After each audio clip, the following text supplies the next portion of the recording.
Hola muchachos, soy el profesor Cristian y hoy día vamos a revisar un circuito eléctrico que tiene fuentes dependientes.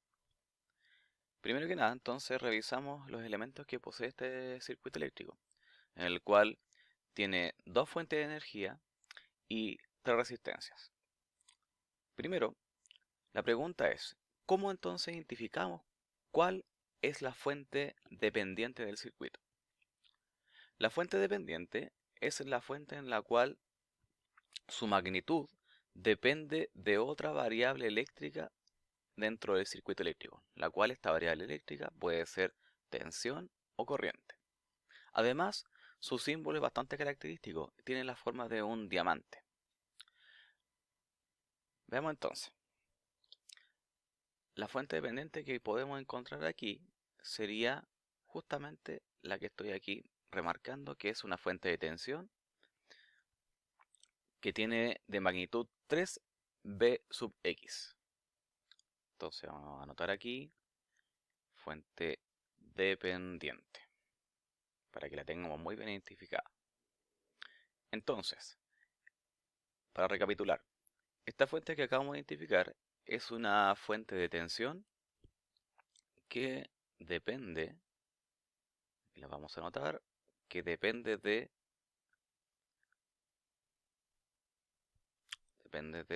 tensión. Entonces, una fuente de tensión que depende de tensión. Y esta tensión es la tensión Bx, B sub X. Esa tensión B sub X, identifiquémosla a dónde pertenece. Pertenece entonces a la caída de tensión en la resistencia de 200 ohms. Entonces, si la caída de tensión en la resistencia de 200 ohms varía, entonces la magnitud de esta fuente de tensión también va a variar. ¿Cómo entonces es la ley de Ohm que tenemos que aplicar justamente en esta resistencia? Sería la tensión Bx, que sea la caída de tensión en esta resistencia, sería vamos aquí a colocar una corriente circulante en esta resistencia para poder generar la ley de Ohm, y sería Bx y la corriente que está circulante por 200. Vamos a comenzar entonces a analizar este circuito eléctrico. Para este caso voy a utilizar el análisis de mallas. Entonces aquí voy a colocar aplicando análisis de mallas. Tenemos entonces este circuito que tiene dos mallas en la cual voy a colocar la corriente I1 y la corriente I2. En la malla número 1, entonces vamos a revisar cómo están dispuestos los elementos.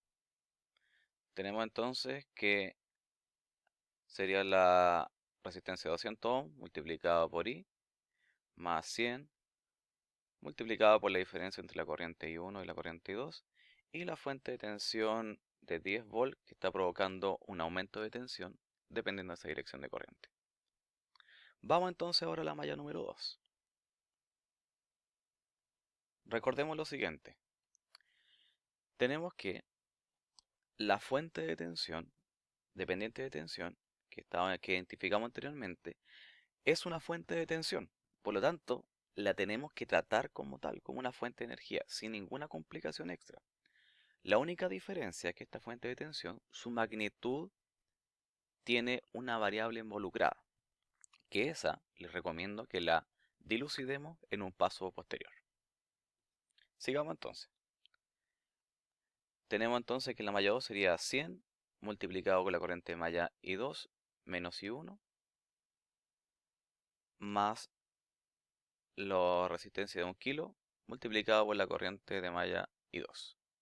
Tenemos que según esta dirección de corriente, la fuente de tensión dependiente está provocando una caída de tensión.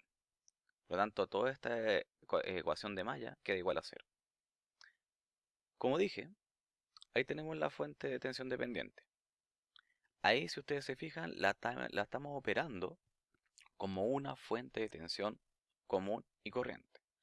La única diferencia es que su magnitud depende de una variable dentro del circuito eléctrico.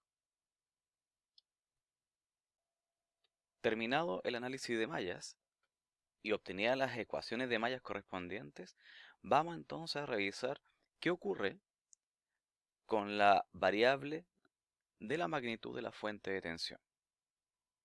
La idea con este análisis que voy a hacer a continuación es que dejemos las dos ecuaciones de malla en función de la corriente I1 y la corriente I2 para resolver el problema posteriormente. Entonces aquí voy a colocar algo que digo lo siguiente. Se sabe que la ley de Ohm involucrada en esta variable corresponde a lo siguiente. Tenemos que Bx corresponde a la corriente que está circulando en esta resistencia multiplicada por la resistencia de 200 ohm. Aquí tenemos que considerar lo siguiente. En esta variable Bx que estamos sabiendo cómo se comporta, tenemos que considerar la dirección de corriente en función de la polaridad que está impuesta sobre esta variable, para así respetar la ley de Ohm que está justamente involucrada en esta misma.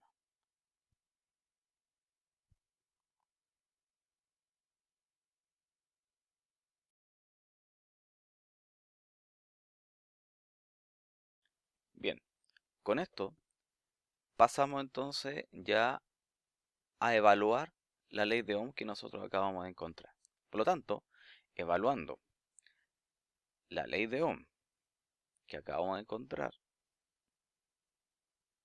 se aplica directamente entonces en la malla número 2, donde está involucrada esta fuente de tensión dependiente. Entonces aquí colocamos justamente evaluando la ley de Ohm en la resistencia de 200 ohm en la malla justamente número 2. Entonces volvemos a reescribir 100 multiplicado por I2 menos I1 más 1 kilo multiplicado por I2 más 3, que queda Bx igual a I1 por 200. Todo esto igual a 0.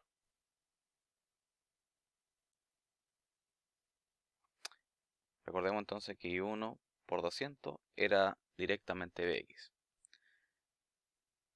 Si ustedes se fijan, el circuito eléctrico está justamente con solamente las variables de las corrientes de malla. Pasamos ahora a escribir la expresión final del circuito.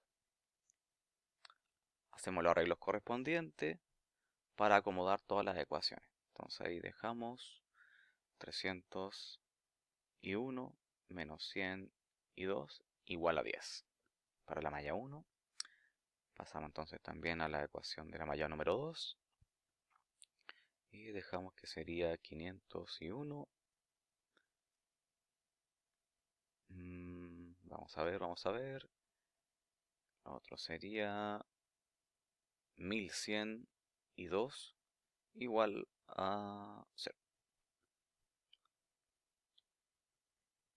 Vuelvo a reiterar entonces que la idea es, al despejar justamente y evaluar las condiciones que tiene esta variable dentro de la magnitud de la fuente dependiente, es que al final de cuentas dejemos ambas ecuaciones de malla en función de las corrientes de malla que queremos determinar.